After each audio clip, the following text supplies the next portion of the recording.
Early one evening, the Hoja stopped by the tea house to visit with his friends. "It's a bit chilly for so early in October, don't you think?" one of the men said. "Oh, my friend," replied the Hoja, "you're getting a bit weak in your old age if you call this cold. Personally, I find it very invigorating." "Really?" said another friend. "If you think this weather is so bracing, Nasrudin, I'll make you a wager. I'll bet you can't stay outside all night in this cold without a coat or a fire or anything else to warm you." Another man in the group joined in. "You should stay in the village square where one of us can watch you to be sure you don't cheat and run home to get a blanket." "Yes, yes," agreed all the men gathered round. "If you can do this, we will treat you to a fine dinner. And if you can't, you will treat us to dinner. What do you say?" "All right," said the Hoja. "I accept the bet." The sun had just set, so Nasrudin got a little stool and went out to the village square to begin his vigil. As the night wore on, the weather turned very cold. Nasrudin Hoja started to shiver. He had never been so cold in his life. Somehow, he made it through the night. And in the morning, nearly frozen from the cold, he rushed over to the tea house where his friends were waiting to claim his prize and to warm himself. "I won!" he cried. "Not so fast, Hoja. Tell us about your night." "Well, it was colder than I expected. The coldest I have ever been." "Did anything happen? Did you see anything?" "Not much. But around midnight, I did see the faint light of a candle burning in the window of a house far away. It kept me company."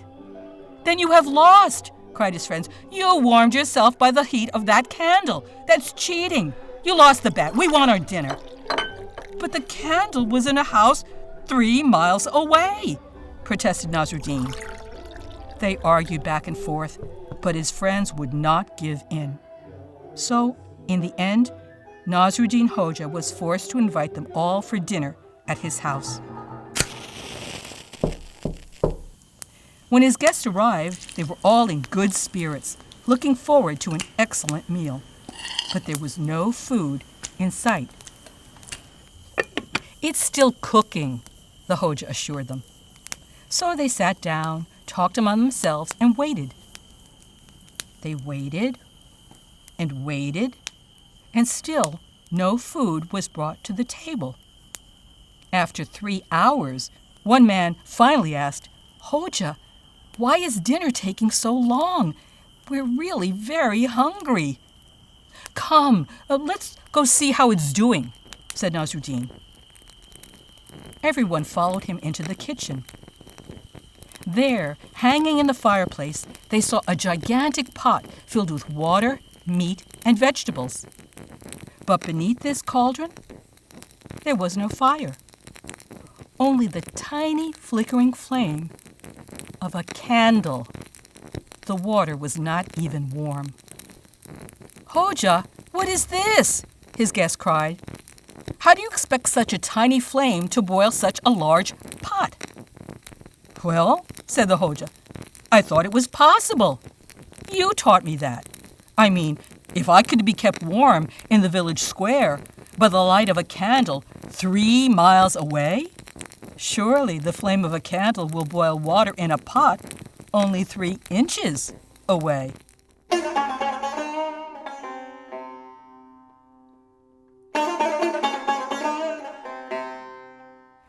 Nobody really knows for certain who Nasrudin was, where he lived, or when.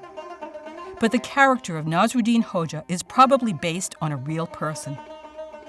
Every year in Turkey, for 6 days in July, the International Nasrudin Hoja Festival is celebrated in his honor.